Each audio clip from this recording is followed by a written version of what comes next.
انا يما تفضل الولية بنت الكلب دي منكدة عليا عيشتي، تفضل خانقاني في الرايح والجاية.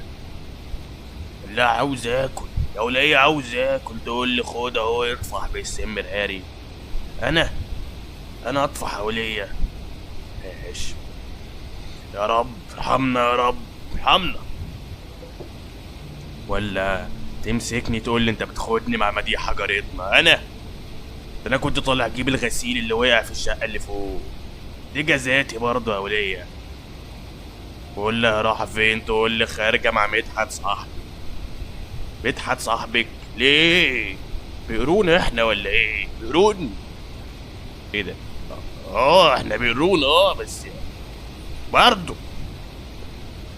ماشي ماشي، طلقنا طلقها.